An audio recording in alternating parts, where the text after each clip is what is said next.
دین کو نہیں پہنچ پائے گا، اور اس کی زد اور اس کی ضرب دشمن پر یعنی کفر پر نہیں پہنچ پائے گی۔ ضرورت اس بات کی ہے کہ اپنی تمام تر محبتوں کو وسیع کیا جائے امت کے لیے، اور اپنی تمام تر نفرتوں کو مرکوز کر دیا جائے کفر پر، اور اس کے علاوہ آپس میں کبھی منفی تذکرے نہ ہو، آپس میں کبھی منفی بات چیت نہ ہو، ہر ایک کے عیوب کو چھپایا جائے، ہر ایک کے لیے عذر تلاش کیا جائے۔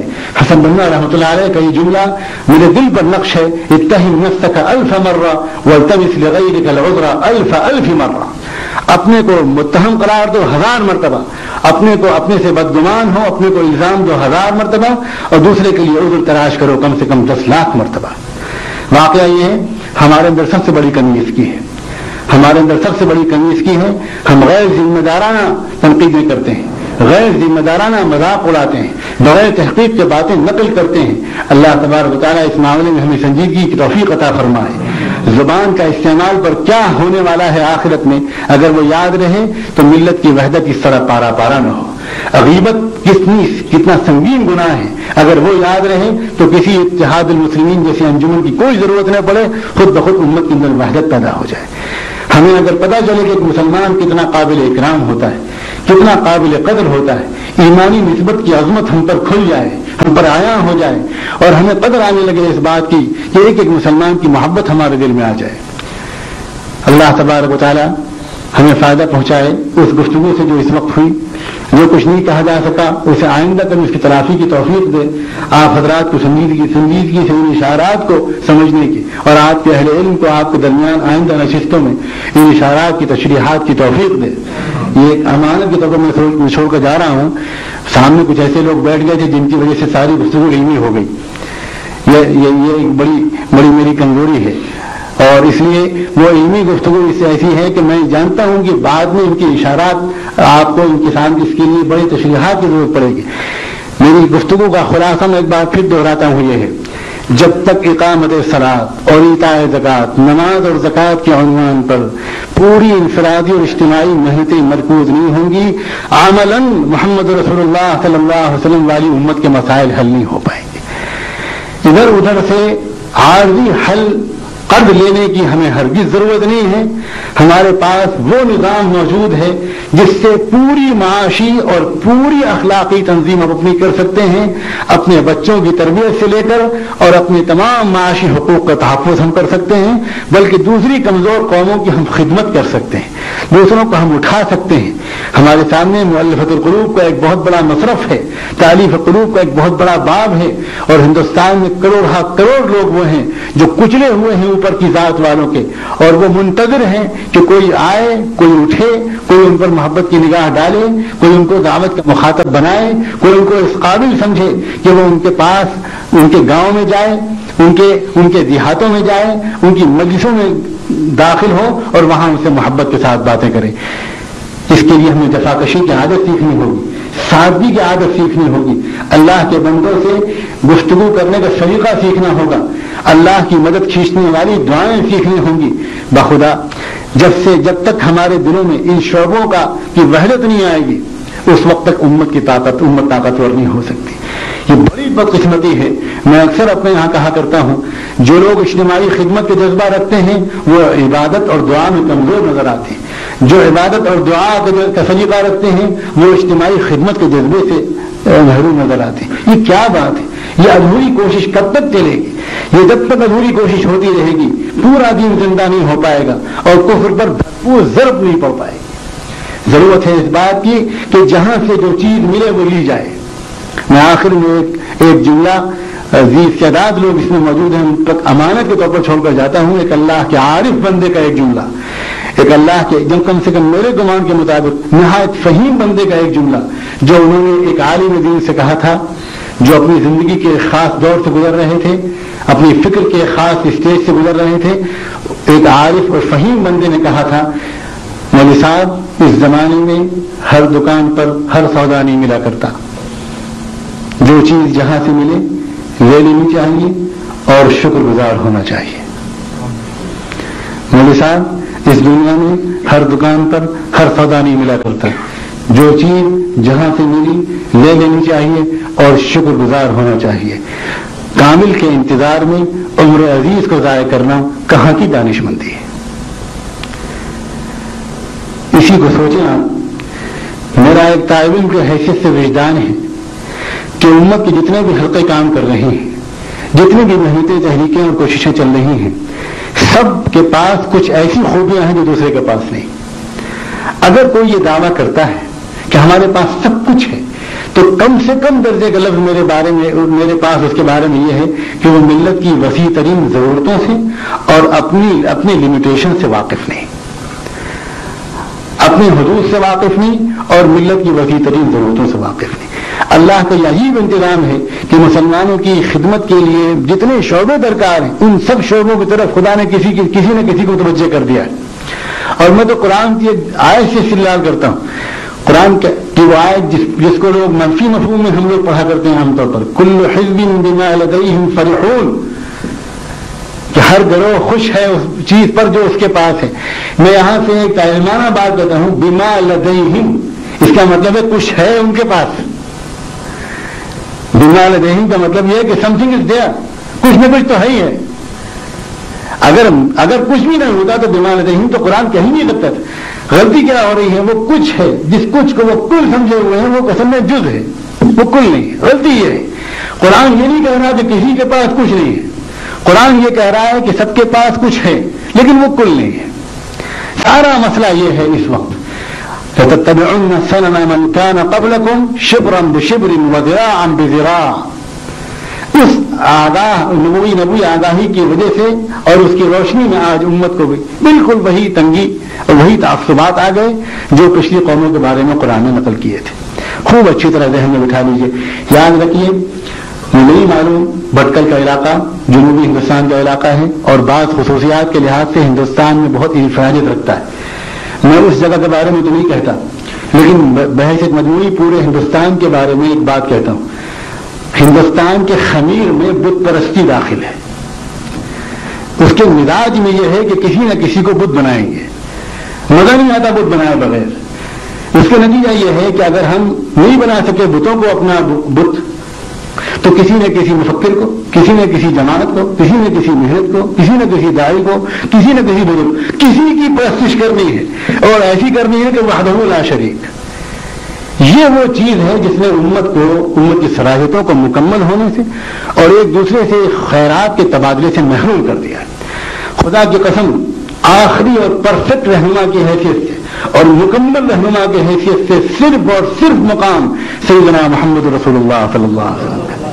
اور اگر کسی رہنما کے بارے میں، کسی داعی کے بارے میں کوئی شخص اگر یہ سمجھتا ہے کہ اس کے بعد مجھے کسی اور کی بالکل ضرورت نہیں، تو وہ الفاظ استعمال نہیں کرتا اس کے بارے میں نبی ہونے کی، لیکن خطرہ ہے اس بات کا کہ اس کے ساتھ معاملہ کہیں اس کو نبوت کے درجے کو نہیں پہنچا رہا ہے.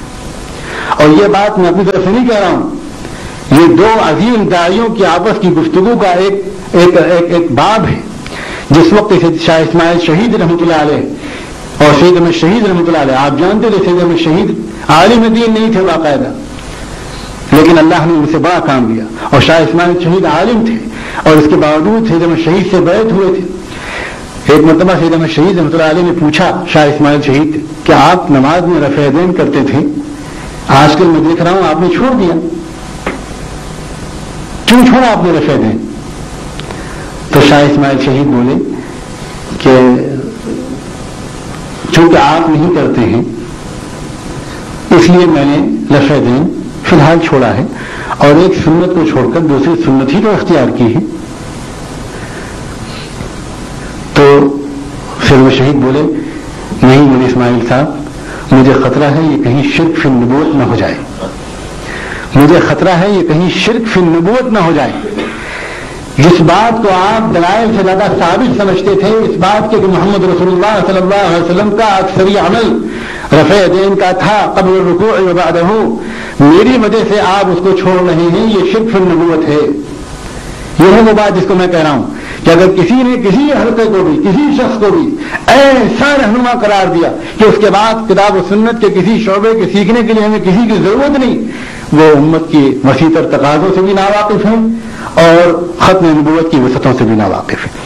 بہت سے اشارات آ گئے منتشر سے مجھے اس گفتگو میں خدا کرے کہ آپ اس کی قدر کر سکیں، کوئی بات اس میں اگر ایسی ہو جو کام کی ہو آپ اس سے کام لے سکیں، اپنے ذوق کی تشکیل نو کر سکیں، اس میں وسعتیں پیدا کر سکیں، سنجیدگی پیدا کر سکیں، اور یہاں کے اس مشغول ماحول میں اپنے وقت کو، اپنی استعدادوں کو مرجھانے سے بچا سکیں، مادیت سے اور اس مادی طغیان سے بچا سکیں، اور وہ ایمانی حلاوت جو اللہ نے ایک خاص نسبت رکھنے کی وجہ سے آپ سب کو عطا فرمائی ہے، اس کو آپ پروان چڑھا سکیں اور اس کے بارے میں ہر طرف سے بہت فکر مند رہیں۔ وآخر دعوانا ان الحمد للہ۔ سوال ہے عام طور پر جو اٹھایا جاتا ہے دینی مدارس کے سلسلوں میں کہ دینی مدارس میں عصری تعلیم نہیں ہوتی، جس کی وجہ سے نامکمل ہے، بس ہمارے سامنے ندوۃ العلماء ہے، جامعہ ہے، اس میں کچھ تعلیم ہوتی ہے لیکن اس کے باوجود ضرورتوں کو پورا نہیں کرتی، تو دینی اور عصری تعلیم کو ملا کر لے چلنے کے سلسلے میں آپ کے سامنے کیا تصورات ہیں؟ کچھ اگر واضح ہے۔ گھنٹے کے لیے تیار رہی۔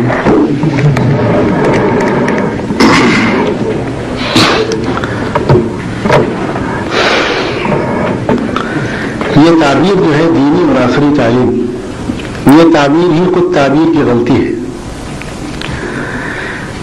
رائج ہے اور اسی طرح ادا کیا جا سکتا ہے، لیکن بہرحال اصل میں کوئی دینی تعلیم غیر عصری نہیں ہوا کرتی، اور ہر وہ عصری تعلیم جو غیر دینی ہو اسے تعلیم ہی نہیں کہنا چاہیے شریف لوگوں کو، وہ تو جہل ہے۔ علم لا ينفع وجهل لا يضر،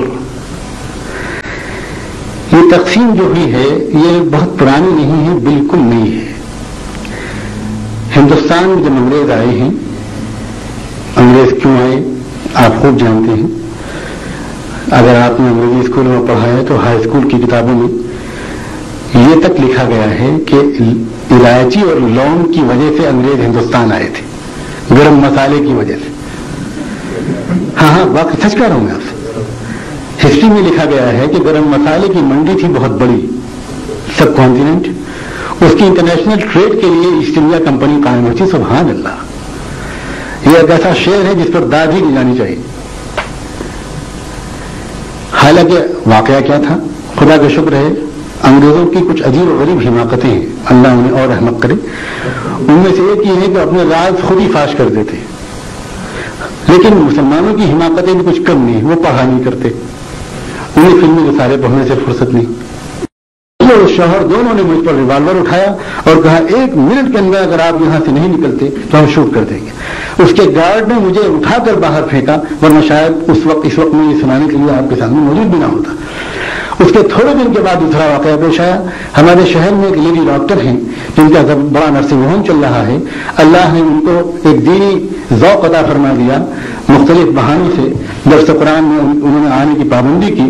اس کے بعد وہ یہاں عمرہ کرنے کے لیے آئیں، اور عمرہ کرنے میں جب مدینہ عمرہ حاضر ہوئی، اللہ اکبر، حضور اکرم صلی اللہ علیہ وسلم کی خدمت میں جب صلاۃ و سلام عرض کرنے کے لیے حاضر ہونے لگی تو بس ایک لرزہ سا آیا کہ بے پردہ حالت میں اللہ کے رسول کے سامنے کیسے جاؤں، اور وہیں سے اس ڈاکٹر نے طے کیا کہ اب مجھے با پردہ ہونا ہے، اور وہ برقع وہیں سے پہننا شروع کیا۔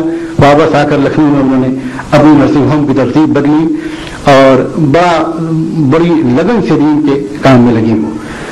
تو ایک دن 11:30 پونے 12 بجے رات کو انہوں نے مجھے فون کیا اور یہ کہا کہ میں نے ناوق اس لیے آپ کو زحمت دی ہے کہ میں جب سے دین میں آئی ہوں ابارشن وغیرہ کے کیسز میں نے چھوڑ دیے ہیں، لیکن اس وقت ایک عجیب و غریب کیس میرے پاس آیا ہے۔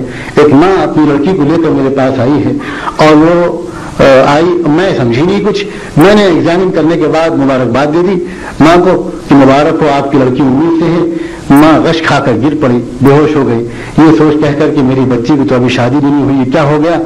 اس کے بعد یہ کوئی بہت خاص بات نہیں، یہ سب ہو رہا ہے ہمارے معاشرے میں، لیکن جو بات آگے سنانا چاہ رہا ہوں وہ شاید ایسی ہو کہ خدا کرے کہ نہ پہلے کبھی ہوئی ہو نہ آئندہ کبھی ہو۔ جب میں نے لڑکی کو الگ لے جا کر اپنے اعتماد میں لیا اور اس سے یہ کہا کہ تم مجھے اپنی رات میں شریک کر لو، میں بہلا دوں گی، بات کو بنا دوں گی، ماں سے کہہ دوں گی کہ میں نے ٹھیک سے دیکھا نہیں تھا، بات یہ نہیں تھی، تم مجھے بتا دو کیا قصہ ہے۔ تو سسکیوں کے درمیان اس لڑکی نے یہ کہا کہ یہ میرے سگے بھائی کی حرکت ہے، اور یہ ایک سادات کے گھرانے کا واقعہ ہے جس کی نسلیں حفاظ قرآن اور بہت ہی دیندار تھیں۔ اس کے بعد مجھ پر ایک جنونی کیفیت طاری ہوئی. میں ان دنوں کو نہیں بھول سکتا. شاید اس وقت کے گناہوں کی جو مغفرت ہو گئی ہوگی. میں 4-6 دن تک اس حال میں رہا کہ میری بہنیں، میرے والد ماجد سب میری زندگی اور میرے دماغ کے بارے میں شک میں پڑ گئے تھے. نہ کھاتا تھا، نہ پیتا تھا، نہ بولتا تھا، نہ ہنستا تھا. عجیب کیفیت تھی کہ یہ ہمارے معاشرے میں کیا ہو رہا ہے، اور ہم لوگ کتابیں لکھ رہے ہیں اور تقریریں کر رہے ہیں، یہ کیا ہو رہا ہے. اس کے بعد ایک کیفیت مجھ پر طاری ہوئی. اللہ تعالیٰ کا کچھ معاملہ تھا. میں انگلش جو ہمارے کرسچن اسکولس ہیں، آپ جانتے ہیں لکھنؤ میں ٹاپ کلاس کرسچن اسکولس چل رہے ہیں، بڑے بڑے کالجز ہیں 200 سال پرانے. میں ان سب کے یہاں گیا اور جا کر ان کے نظام تعلیم کو دیکھا. اس کے بعد مجھے لوگوں نے بتایا کہ آپ 1-2 کیسز کے بارے میں رو رہے ہیں، یہ ہر مہینے ایسے واقعات ہوا کرتے ہیں، اور یہ تو لکھنؤ کی بات ہے، آپ اور بڑے شہروں میں جائیں. اس وقت مجھے خیال ہوا کہ اس طرح کام نہیں چلے گا جس طرح ہم چل رہے ہیں. ہم اگر اپنے مدرسوں میں اگر اکیلے بیٹھے رہیں گے، کتنے % بچے مدرسوں میں آتے ہیں. پھر مجھے کہنے کی اجازت دیجیے، میں مدرسے کا ہوں اور مدرسے کا ہی رہوں گا. پھر بھی میں کہتا ہوں کہ ایمبیشس گھرانوں کے بچے، اگر میں یہ لفظ صحیح استعمال کر رہا ہوں، جن کے اندر تمنائیں ہیں، لیڈرشپ حاصل کرنے کے جذبات ہیں، ان گھرانوں کے بچے ہمارے مدرسوں میں نہیں آ رہے. وہ گھرانے جو قافلے کے پیچھے رہنے پر راضی ہیں اور ان کے اندر امنگ ہی نہیں، تمنائیں نہیں ہے تبدیلی لانے کی اور کفر کا کلمہ پس کرنے کی، ان کے بچے نہیں آ رہے ہمارے مدرسوں میں. اور وہ بچے جو بڑی بڑی تمنائیں رکھتے ہیں اور صلاحیتیں رکھتے ہیں، وہ جا رہے ہیں اسکولوں میں. تو چھوٹی سی انگریزی جو میں نے ندوے میں پڑھی تھی، اللہ ہمارے ندوے کے اساتذہ کو جزائے خیر عطا فرمائے، اس کی وجہ سے میں نے پھر سوچنا شروع کیا. بہت دن تک استخارہ کیا، بزرگوں سے مشورے کیے. حیرت ہوگی آپ کو کہ میں نے اپنے جن بزرگوں سے مشورہ کیا، انہوں نے فوراً اس کی تائید کی اور کہا کہ بس بسم اللہ کا نام لو. 65 روپے کے انتہائی معمولی سرمایے سے 65 روپے آپ مذاق اڑائیں گے اس کا. 2-4 مجنون لوگوں نے ایک رات میں، جس دن یہ واقعہ ہوا تھا لکھنؤ میں، یہ واقعات ہوئے تھے، اس کے بعد جو میرا پہلا درس قرآن ہوا، ہر اتوار کو وہاں درس قرآن ہوتا ہے، اس میں بہت غیر معمولی اضطراب کے ساتھ یہ باتیں نکلی. پورا درس قرآن اسی موضوع پر ہوا. اس کے بعد جب ہم درس دعا سے فارغ ہوئے تو میرے 1 یا 2 ساتھیوں نے، ان کی آنکھوں میں اس وقت آنسو بھرے ہوئے صاف نظر آ رہے تھے، مجھ سے الگ لے جا کر کہا مولانا اس سلسلے میں کچھ کرنا ہے یا بس خالی باتیں ہی کرنی ہیں. تو میں نے کہا کہ اگر آپ لوگوں میں سے کوئی میرا ساتھ دے دے تو میں زندگی اس کے وقف کرنے کے لیے تیار ہوں. میں سب چھوڑ دوں گا جن کاموں کے لیے میں تیار ہوا تھا، میں اس کام میں لگ جاؤں گا. اللہ جزائے خیر نے میرے ان دونوں ساتھیوں کو، ایک نے میرا ایک ہاتھ پکڑا، دوسرے نے میرا ایک ہاتھ پکڑا، کہا اب ہم مر جائیں گے مگر اس کام میں آپ کو ساتھ نہیں چھوڑیں گے. اسی وقت مرکز کی مسجد میں عشاء کی نماز کے بعد سے ہم لوگ بیٹھے اور فجر کی نماز تک ہم لوگ مشورہ کرتے رہے اور روتے رہے. یہی رات ہے جس میں الہدیٰ سوسائٹی کی بنیاد پڑی. 4 دیوانوں نے اس کی بنیاد رکھی. 65 روپے کے سرمایے سے ہم نے جا کر ایک زمین کرائے پر لے لی اور خود ہی پھاوڑا چلانا شروع کیا. سب لوگ مجھ پر مذاق اڑا رہے تھے، ہنس رہے تھے. دن بھر میں نے پھاوڑا چلایا. 1 ہفتے تک میں بیمار پڑا رہا اس کی وجہ سے، اور عادت تھی نہیں کبھی. بہرحال اب اللہ کا فضل ہے 4 برانچز ہو گئی، 550 بچے ہیں، اور وہ بھی اس لیے ہے کہ ہم زیادہ بچوں کو نہیں لے پا رہے. اور امید ہو گئی ہے، میں کوئی بڑا بولنے سے اعتراض کرتا ہوں، پرنسپل صاحب بھی ہمارے یہاں موجود ہیں، امید ہو گئی ہے کہ شاید اللہ تعالیٰ ایک ایسا نظام تعلیم قائم کرانے میں کچھ کام ہم لوگوں سے بھی لے لے جس کی ضرورت کا احساس پوری ملت کو اس وقت بہت ہے اور جس کی ضرورت بہت ہے. ایک ایسا نظام تعلیم جس میں شریعت کے ایک حکم کی پابندی اور ایک سنتوں کا اہتمام، اس کے ساتھ ساتھ پورا اہتمام جدید تعلیم کا، اور اس طرح سائنس پڑھائی جائے کہ سائنس کے ہر ایکسپیریمنٹ سے ایمان بڑھے، اور اس طرح قرآن پڑھایا جائے کہ قرآن کی ہر آیت سے سائنٹیفک وزڈم بڑھے اور دنیا کی میں حقیقت پسندی کے ساتھ جینے کا سلیقہ بڑھے. ایک آپ کو ایک معمولی سا واقعہ سناتا ہوں. اسکول میں جو نظام تربیت ہے وہ کیسے ہو رہا ہے. ایک بچے سے یہ کہا ان کی ٹیچر نے، ہم لوگوں کی ہدایت ہے ٹیچروں کو کہ 5 دن آپ خدا کی رحمت کا تذکرہ کیجیے گا. آپ شاید واقف ہوں عیسائی اسکولوں میں لو لو لو لو مرسی کا کتنا تذکرہ کیا جاتا ہے کہ بچے کے ذہن میں ایک پیار بھرا تصور آ جاتا ہے خدا کا. اور ہمارے ہاں مرغا بناؤ، مارو، پٹکو، اٹھاؤ، اور بقول شخص مولوی صاحب ہڈی ہماری ہے باقی سب آپ کا ہے. بچوں کو جب حوالے کرتے ہیں کسی استاد کے تو یہ جملہ کہتے ہیں کہ ہڈی تو ہماری ہے باقی سب آپ کا ہے. تو بہت فرق پڑتا ہے. تو اس بچے سے جب یہ کہا، یہ ٹیچروں کو یہ ہدایت ہے کہ آپ اس کا جنت کا تذکرہ جو ہے وہ صرف 5 دن کیا کیجیے اور دوزخ کا تذکرہ 1 دن کیا کیجیے. تاکہ بچوں کے اندر جنت کا تذکرہ جو ہے شوق زیادہ بڑھے، اللہ کے پیار زیادہ بڑھے. تو ٹیچر نے کس طرح تذکرہ کیا دوزخ کا، بچوں کو کس طرح سمجھایا. ایک لیمپ جلایا اپنی ٹیبل پر، اور لیمپ جلانے کے بعد ایک بچے کو بلایا، کم کلوزر، اور قریب آؤ قریب آؤ، اور اس کے بعد کہا پھر یہ فنگر ابھی انگلی رکھو. اب جو انگلی قریب ہے تو بچے نے کہا بہت گرم ہے. تو ٹیچر نے بتایا کہ دیکھو اگر اس چھوٹے سے لیمپ کی آگ ایسی گرم ہے تو بولو دوزخ کی آگ کیسی ہو. پھر یہاں سے اس کو سمجھایا کہ بھائی نماز اگر نہیں پڑھو گے تو دوزخ میں اسی طرح ہم لوگ جلائے جائیں گے. اس چھوٹی سی بچی نے 4 سالہ بچی نے ایک بڑا معصوم سوال کیا. اس نے کہا کہ تو مس میری ممی بھی دوزخ میں جلائی جائیں گی، وہ تو نماز نہیں پڑھتی. اس کا جواب ٹیچر نے نہیں دیا، اور اگلے دن مجھ سے پوچھا کہ میں کیا جواب دوں. میں نے کہا کہ بہت اچھا کیا آپ نے، آپ یہ کہیے کہ بیٹی یہ تو ہو ہی نہیں سکتا کہ تمہاری ممی نماز نہ پڑھتی ہو، یہ تو ہم مان ہی نہیں سکتے. کوئی مسلمان ہو اور نماز نہ پڑھے یہ ہم نہیں مان سکتے. البتہ یہ ضرور ہے کہ فجر کی نماز جب وہ پڑھتی ہے تو تم سوتی رہتی ہوگی، ظہر اسکول ٹائم میں پڑھتی ہوں گی، اثر اس وقت پڑھتی ہوں گی جب تم اپنا ہوم ورک کر رہی ہو یا کھیل رہی ہو گارڈن میں، اور مغرب اس وقت پڑھتی ہوں گی جب تم اپنا گارڈن میں کھیل کر آئی بھی نہیں ہوگی، اور تمہارے ہوم ورک کرانے کے بعد تمہارے ڈریس کو پریس کرنے کے بعد جب تم کو سلاتی ہوں گی اس کے بعد ہمیشہ پڑھتی ہوں. تو یہ تو ہو ہی نہیں سکتا. تو اتنا کرو، ممی سے جا کے یہ کہنا کل کہ ممی اب جب آپ نماز پڑھیں تو ایک وقت کی نماز میں ہمیں اپنے ساتھ لے لیجیے گا، اس لیے کہ اسکول میں نماز سکھائی جاتی ہے اور ہم سیکھ نہیں پاتے، وہاں ہوتا ہے ٹائم شارٹ. جب بچی نے ماں سے یہ کہا تو اگلے دن وہ عورت، وہ بھی تو ایمان والی تھی، وہ بھی تو اللہ کے رسول کی امتی تھی، وہ آئی اگلے دن اشکبار آنکھوں کے ساتھ آ کر اس نے اس وقت کے پرنسپل سے کہا کہ میں شکریہ ادا کرتی ہوں آپ سب کا، میں سمجھ گئی آپ نے کیا اشارہ دیا تھا، میں آج سے عہد کرتی ہوں کہ میں کوئی نماز نہیں چھوڑوں گی. الحمدللہ ہمارے یہاں کی ابھی پچھلے مہینے کی رپورٹ ہے کہ تقریباً 150 پیرنٹس کا یہ کہنا ہے کہ ہم نماز کے پابند جو ہوئے ہیں اور کھانے اور گھر سے نکلنے اور گھر میں آنے کی جو دعائیں ہم کو یاد ہوئی ہیں وہ بچوں کی وجہ سے ہوئی ہیں. ایک طرف یہ حال ہے، ایک طرف حالت یہ ہے کہ یو پی کے اینگلو انڈین انگلش اسکولس کے جو ڈپٹی انسپیکٹر تھے انہوں نے آ کر جب اسکول کا معائنہ کیا تو وہ حیرت میں رہ گئے کہ جن فیملی سے آپ کے بچے آ رہے ہیں ان کی اردو درست نہیں ہے جائے کہ انگلش، اس کے باوجود آپ کے 4th اور 5th کلاس کا بچہ ایسے اہتمام کے ساتھ انگریزی بول رہا ہے. بہرحال انتھک محنت ہے. کون کس کو سنائے اور کس کو فرصت ہے سننے کی کہ 6 سال کے عرصے میں کیسے کیسے چیلنجز آئے ہیں، کتنی سخت محنت کر پڑی ہے. لیکن اب دعا کیجیے کہ کام شروع ہو گیا ہے تو اب وہ مرحلے کمال تک پہنچے اور اللہ تعالیٰ اس سے وہ کام لے جس کی لوگوں کو اس سے توقعات ہو گئی ہیں اور جس کی اس وقت ملت کو ضرورت ہے.